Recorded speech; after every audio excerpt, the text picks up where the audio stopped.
This story is so goddamn funny, man. All right. Bob Vulgaris, this guy. By the way, shout out to The Athletic. Shout out Tim Cato and Sam Amick. Bob Vulgaris was a guy that the story details it. You should read the story. I'm not gonna cover everything. I'm not gonna blow up their story that you're supposed to be paying to read. Even if I have some opinions about paywalls, but whatever. Bob Vulgaris was a guy that got popular on Twitter because he made a shitload of money just being an NBA gambler. Like he found out systems to gamble on NBA games that made him a shitload of money. All right. He got super famous, and then he tweets a lot about it. He also tweets a lot about cryptocurrency, but I don't think that's that interesting today, even though, whatever.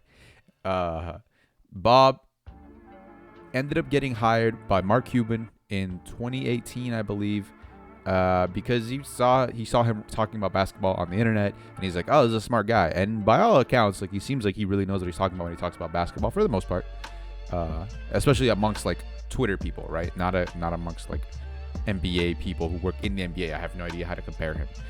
I believe this is Donnie Nelson Jr. Whatever. He's the president or GM, whatever. That's the role. He's supposed to be the lead decision maker. Obviously, Mark Cuban, Luka, Bob, Rick Carlisle. The problem they're having is that it seems that Bob Vulgaris is in this dude's ear right here, that little sliver of ear. He's in there. He's right in there. And so he has a lot of power, which is interesting for a guy who I wouldn't say has no NBA experience, because I believe he has worked with NBA teams in the past. But I don't think he's ever had this much power. And the story starts, the article starts with a very specific story of some random game one day. Luka has a turnover. Bob Vulgaris looks over at him from his laptop and goes like this, calm down, And Luka's like, who the fuck are you? Stop telling me to calm down. And it's just a bunch of examples of how much power this dude that came from Twitter, who made himself rich gambling on basketball, and I think he's a poker player too, although the story doesn't talk about that. It's just, I've been on Twitter since 2011, and I watch a lot of basketball, so inevitably this guy comes up. I've seen him. I think I follow him and everything. It's a hilarious story, right? That this person has garnered this much power. It's so much so that there are allegations, or there are in the story, they say that it's so much that he even helps decide rotations on occasion for Rick Carlisle, which this is a man who won an NBA championship, and by all accounts, before this man was ever involved, Rick Carlisle was understood to be one of the better coaches in the league, right? I'm not gonna make a list right now. That's for another day, but he's among, let's say, the top half, right? Easily amongst the top half of coaches, probably higher than that, but just a conservative estimate, top half of coaches. And this dude is telling him how to do his job, which that doesn't necessarily mean he's wrong. It's just a very funny way to piss off this guy, right? To let this guy have power in any way that makes him angry. And in the story, they actually talk about a situation.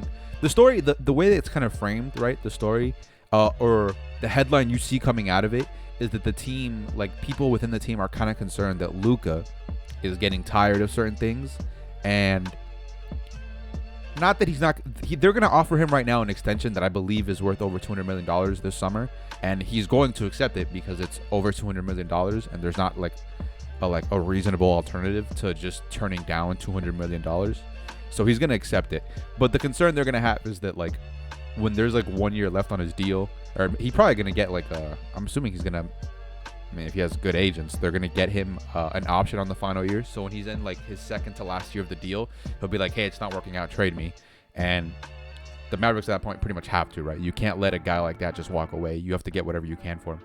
And so the concern is that that's what they're heading towards, right?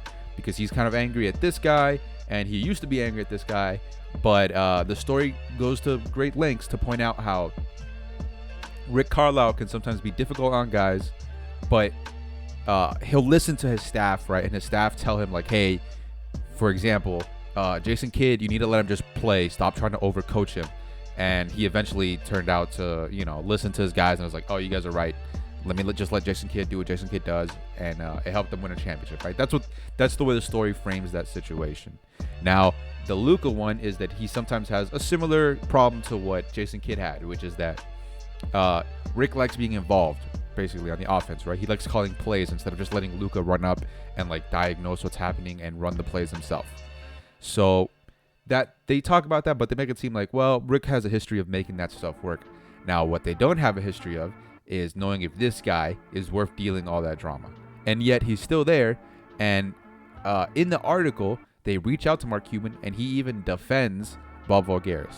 Let's see if I can find that section real quick. Don't read the story. Don't read the story.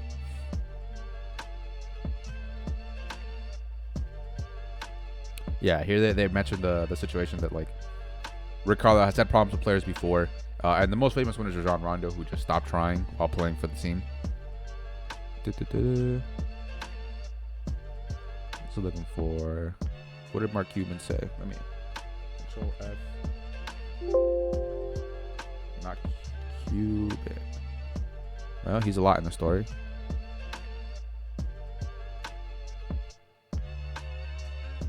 Yeah, I mean, this makes sense, right? The idea that Cuban is fascinated by a guy that,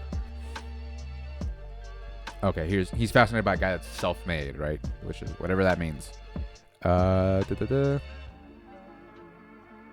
So when reached out for comment on Monday, Cuban defended Voulgaris' involvement. I really like what Bob brings to the table. He does a great job of supporting Rick and the front office with unique data insights. Cuban added, Bob has a great grasp of AI and the opportunities it creates for gaining an advantage, which is important to me. But he isn't any more influential than any other data source on the team. And then Bob Voulgaris, I'm assuming the Mavericks just told him, like, hey, just don't talk about it because there's nothing to gain from it. This is just a hilarious situation that there's a chance that some jackass from Twitter, and the reason I call him a jackass is because the story very clearly states that, like, he just doesn't know how to talk to people.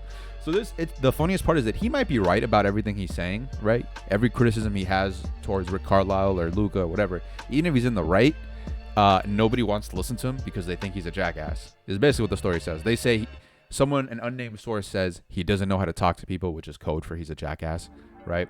Which is a thing we've seen, right? We saw Sam Hinkie, even though you could totally defend every individual decision he made as a coach, or I'm sorry, as the leader of the Sixers, right? Whether he was president or GM, I don't remember the official title, but because he wasn't able to sell it to people, he had to get canned, right? Well, he didn't have to get canned, but that's why he got canned. That's the justification for firing Sam Hinkie, right? Is that he just didn't know how to sell what he was doing.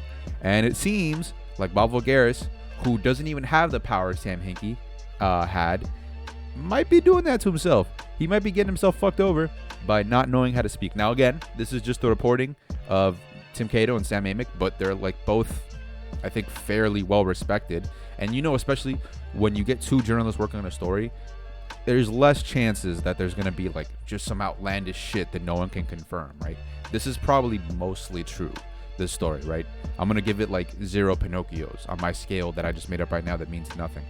I don't know. It's just, if some annoying person from Twitter manages to make Luka Doncic want to leave the Mavericks, that'll be the funniest shit I've ever seen. Just I want that to be understood, that he has this much power, and doesn't seem to have proven anything. Like, the Mavericks aren't any better now than they were, like, 2 years ago, you know? Like, they have Luka, but which makes them just a little bit of a better team, but that has nothing to do with him. So it's just a great scenario all around. I'm very happy this is happening. I mean, I'm not happy for Dallas fans. Like, you know, hopefully Luka stays there like 20 years and, like, you know, a couple MVPs, a couple rings, whatever. Like, we all have a good time enjoying his career. But the drama of this, right? Like, the reality TV bullshit that is this is so goddamn funny that you just can't ignore it, man. You just got to appreciate when shit like this happens.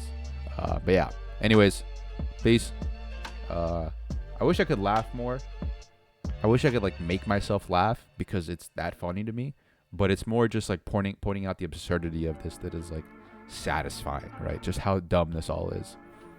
Sports likes to think they're, like, above it and it's all a meritocracy, and on the court it oftentimes is, but when you get behind the scenes, nah, man, nah. All right, bye.